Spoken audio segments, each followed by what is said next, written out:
Good morning, everybody. Tuesday morning. I had a busy weekend. Well, my weekend, which consists of Sunday and Monday, but it was busy. But anyway, guys, I still got a lot going on.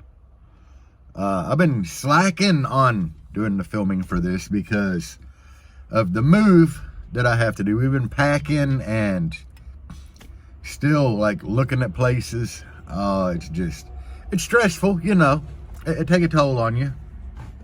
But anyway, guys, we're gonna do a video today on what I like to do, and this is really good for beginners building a system or designing one. Man, you need to make sure you got everything you need, and you're never gonna have everything you need. But a good rule to follow is pen and paper. I like to do everything on pen and paper. When I first do a build, I will get in the vehicle with a tape measure, a pen and paper, and I will just measure the max amount of cubic feet that I have available to use. I've told you guys before, the way you calculate that is height times width times depth divided by 1728. That is one of the most important formulas you're gonna do in car radio. So memorize that one. But start there, and then are you gonna build your box 2 layers? You're gonna do 2 layers of 3/4 or 1 layer. If you're doing 1 layer and you have 46 wide, if you're doing 2 layers or just 1 layer of enclosure, means you got a layer here.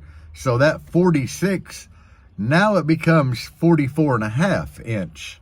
So that would be the number you use for measurement because you got a layer of wood on each side. And if you're gonna do 2 layers of wood on the whole enclosure, except for baffle, then you go from 46. Now you're at 43 because you got 1.5 inches here, 1.5 inches here. That's 3 inches that you got to subtract to get your internal measurement. So these are important things that you really need to know formula-wise. I got that light coming in here again. It's beautiful. I love this daylight forward thing where we moved up an hour. But anyway, you really got to learn how to do all this. And I'm sure a lot of you guys are like, man, this is like elementary stuff. I already know this. But even your box building, you need to make a list. Like, how much wood are you going to need? Titebond wood glue. PL3X, if you can't cut that straight. Does your saw have a really good blade on it? Because your cuts, that will make a huge difference on your cuts. I tell you what, I bought a brand new blade made by DeWalt, and my cuts were kind of, they weren't the best. They weren't terrible. They weren't the best. I went out and bought a Diablo blade for my saw, and man, did it make a difference. So, I mean, what I'm getting at is make a list of everything you need.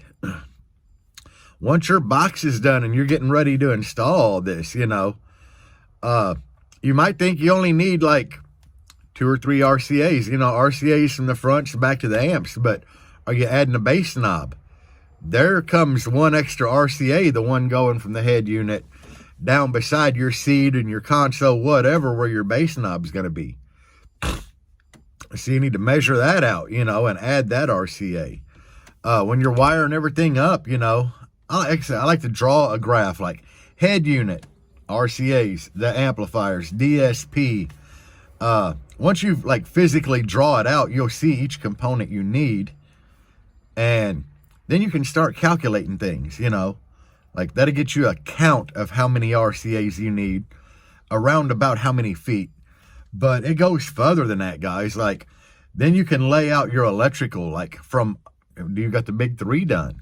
I don't buy big 3 kits. I actually just make them because I order enough wire that I always have leftovers. But, that's why I like to draw things out, because when I draw it out, I can see all the connection points, and I'll be like, I need this many lugs, you know, like for 1/0 oversized wire if you're using car audio wire, which 2/0. I keep a stockpile of 2/0 lugs. 2/0 and 4/0 because I use a lot of 4/0, but I keep a stockpile of them lugs. I normally order like 50 at a time off Amazon. Heat shrink, I collect heat shrink from different places. Like I have a lot of ill customs. I have shitting on them heat shrink. I got straight clipping. That's about all I got. But I do like and I got G2 heat shrink, but I always keep heat shrink on hand. But doing a graph or like a drawing, like neat and detailed, will give you an idea of everything you need. Down to speaker wire, guys. I even like map that out, and you know, I'll be out there with a tape measure, like getting a good measurement of from the back where the amp's at on the outside of the vehicle up to the door. And, you know, I usually add like 3 foot to each run just because you're snaking through things and you're going up around into the door. It's always good to add a little extra. That way, you know, when you go to install, it's better to have extra than not enough. Because if you got extra, you can trim it down. But if you don't have enough, then you're on the phone or the old internet ordering, and you're waiting a week for stuff to come in. But drawing is a key element to this, man. A pen and paper is like one of your best friends doing car audio.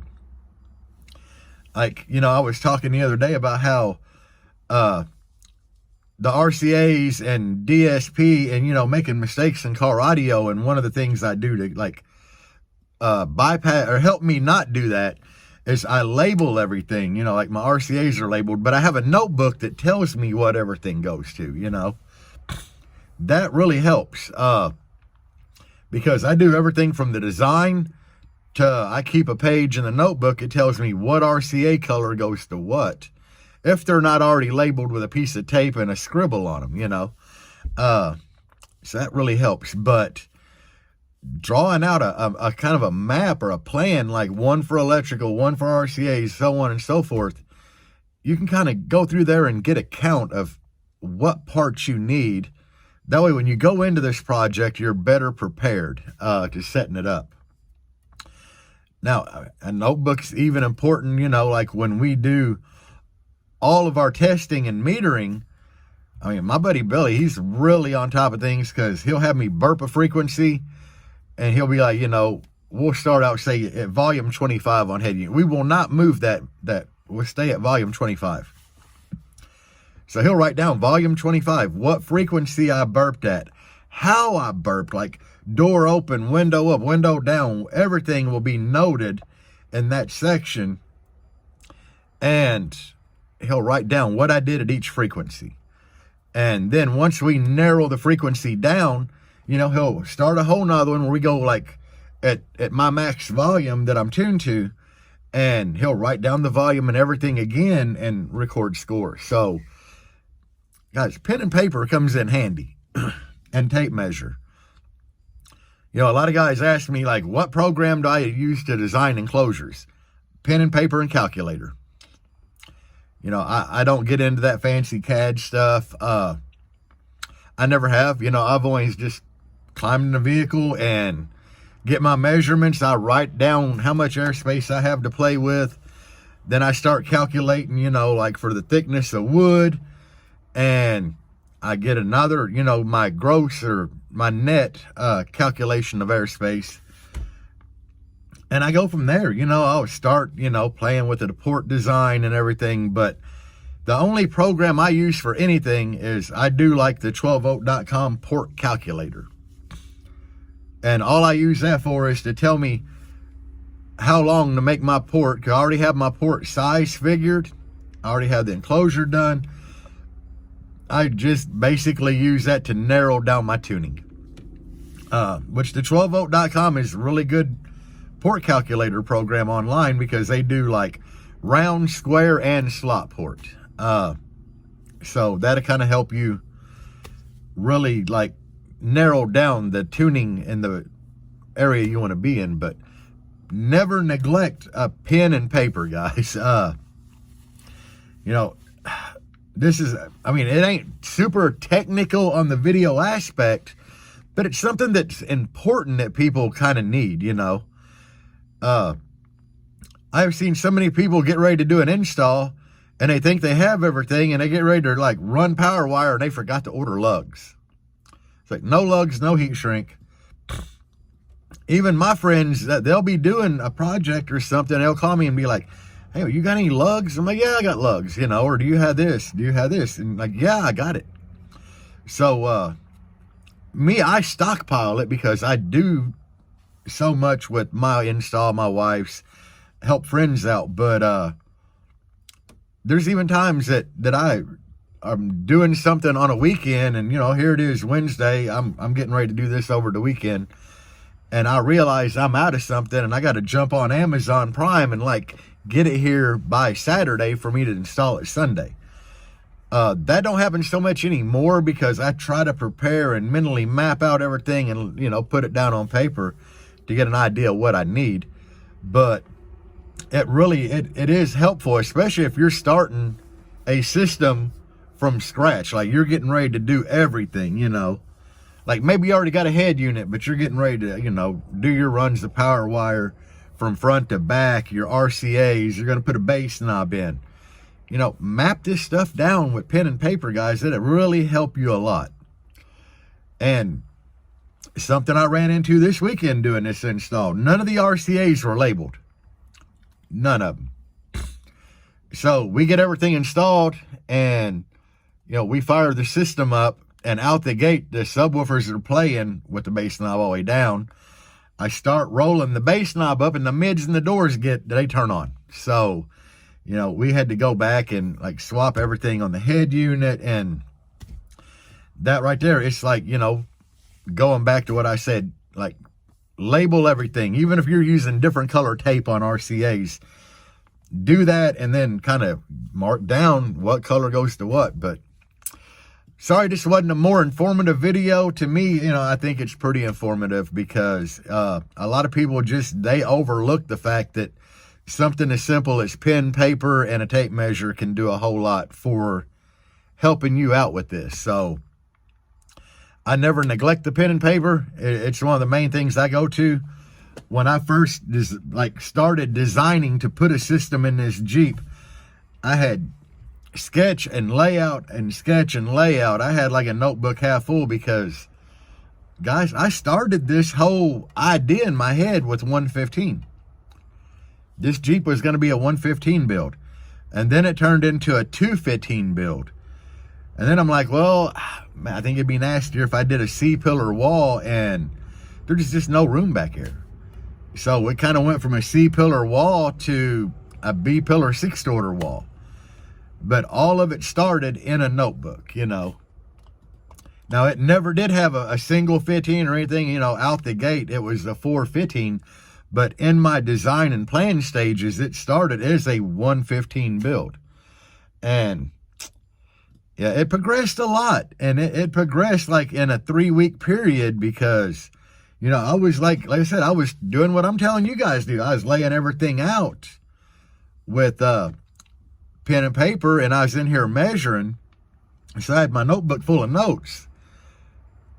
But in my head, I was like, okay, 115 ain't really gonna be enough. And then 215s, and there just wasn't enough room to do a 6th-order C-pillar. I mean, there might have been, but I wanted everything to be comfortable. And by the time I did the enclosure back there, where am I gonna put amplifier, so on and so forth, battery.